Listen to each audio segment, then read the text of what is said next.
Good afternoon everyone. आज का topic है अपना स्किन के बारे में आज अपन थोड़ा सा पढ़ेंगे। स्किन क्या होता है इसके बारे में आज थोड़ी देखें। ये सबसे एक लार्जेस्ट ऑर्गन होता है। कैसा होता है? लार्जेस्ट ऑर्गन होता है। कवर करता है इंटायर सरफेस ऑफ आपकी जो एक्सटर्नल सरफेस है उसको कवर करके रखता है। इसकी 3 लेयर्स होती है। स्किन की कितनी लेयर हुई है? थ्री लेयर्स होती है, एपिडर्मिक, डर्मिक और हाइपोडर्मिक। कौन सी होती है? एपिडर्मिक, डर्मिक और हाइपोडर्मिक 3 लेयर्स होती हैं। अब अपन इन लेयर्स के बारे में एक एक डिटेल में पढ़ेंगे। एपिडर्मिक लेयर क्या होती है कि एपिडर्मिक लेयर आपकी सबसे आउटर लेयर होती है। कौन सी होती है? आउटर मोस्ट लेयर होती है, बिल्कुल थिनेस्ट होती है, थिनेस्ट लेयर होती है। और ये रेस्पॉन्सिबल होती है किसके लिए? प्रोटेक्ट करके आपकी जो आउटसाइड सर्फेसेस होती है ना, आपकी बाहर की दुनिया, उससे आपको प्रोटेक्ट करके रखती है। इसकी खुद की ही 5 लेयर्स होती हैं, जिसमें कौन कौन सी लेयर्स आती हैं आप इसमें देखो, डायग्राम दे रखा है, उसमें मैंने डिफाइन भी कर रखा है। इसमें आती है आपकी spectrum corneum, spectrum lucidum, spectrum granulosum, spectrum spinosum और स्पेक्ट्रम बेसल। ऐसे करके आपकी 5 लेयर्स होती है। ये लेयर्स क्या करती हैं? आपस में एक दूसरे के साथ इंक्लूड होकर, यानी एक साथ होकर बॉडी को सेव करती है, उसके इंटरनल ऑर्गन को सेफ प्रोवाइड कराती है। जैसे स्केलेटन सिस्टम हो गया, ऑर्गन्स हो गए, मसल्स हो गई, आपकी टिश्यूज़ हो गई, उन सबको आपकी बाहर की जितनी भी सरफेस है उससे प्रोटेक्ट करने में आपकी हेल्प करती है। ये तो हो गई आपकी एपिडर्मिक सरफेस, एपिडर्मिक लेयर की बात। अब अपन दूसरी लेयर बात करते हैं, डर्मिक। डर्मिक क्या होती है? आपकी डर्मिक लेयर जो आपकी एपिडर्मिक लेयर और सबक्यूटेनियस लेयर, ठीक है, आपकी एपिडर्मिक लेयर और सबक्यूटेनियस लेयर के बीच की जो लेयर होती है वो आपकी डर्मिक लेयर होती है। सबसे ही कॉस्टली होती है, थिकेस्ट लेयर होती है। आप इसको देखो, ये थिक होती है, कितनी मोटी है, थिकेस्ट लेयर होती है। ये बनी हुई किसकी होती है? कोलेजन फाइबर्स की। ये देखो, कोलेजन फाइबर्स, वो इलेक्ट्रिक टिश्यूज़, इन सब के टिश्यूज से मिलकर बनी होती है। फाइबर एंड इलेक्ट्रिक टिश्यूज से मिलकर बनी होती है। ये क्या करती है? बॉडी को स्ट्रेंथ और फ्लेक्सिबिलिटी, क्या करती है? स्ट्रेंथ और फ्लेक्सिबिलिटी दोनों प्रोवाइड कराती है। आपकी कौन सी लेयर प्रोवाइड कराती है? डर्मिक लेयर आपकी प्रोवाइड कराती है। अब अपन बात करते हैं आपकी थर्ड लेयर की, हाइपोडर्मिक लेयर, जिसे अपेंडिक्स भी कहते हैं। ये सबसे लार्जेस्ट ऑर्गन होता है। कैसा ऑर्गन होता है? आपका लार्जेस्ट ऑर्गन होता है।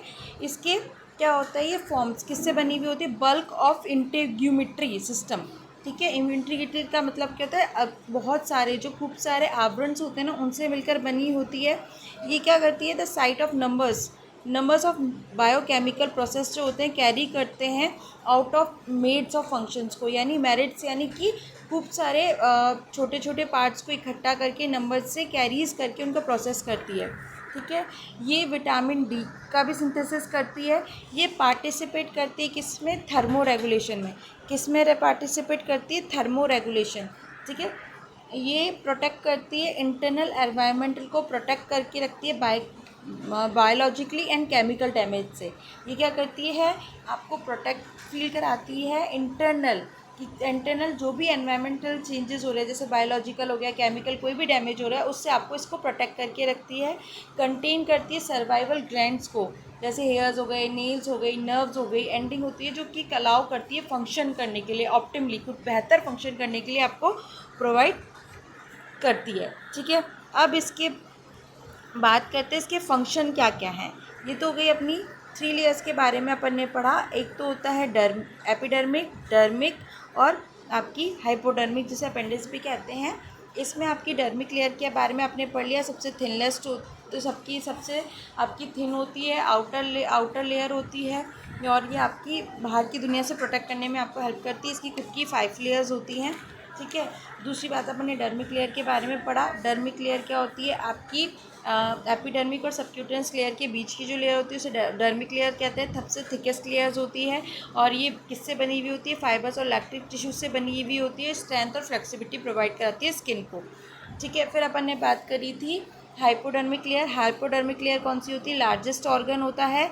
ये किससे बनी हुई होती है? बल्क ऑफ इंटीग्यूमेट्री सिस्टम से मिलकर बनी हुई होती है, ठीक है। इसे विटामिन डी की साइट्स होती हैं। ये पार्टिसिपेट करती है थर्मो रेगुलेशन में, आपकी प्रोटेक्ट करती है इंटरनल जो एनवायरमेंटल होता है ना, बायोलॉजिकल और केमिकल डैमेज से, उससे आपको प्रोटेक्ट करती है। ये आपकी किसके अंदर आ गई? आपकी हाइपोडर्मिक लेयर में।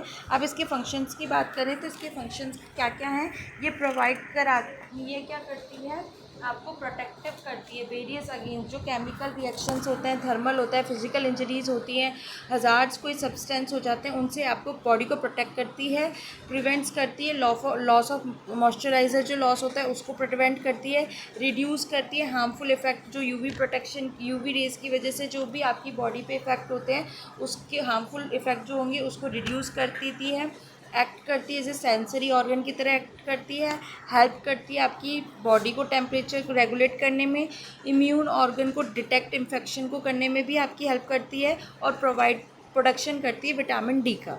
आई होप आपको ये लेक्चर समझ में आया होगा, ये टॉपिक समझ में आया होगा। Thank you.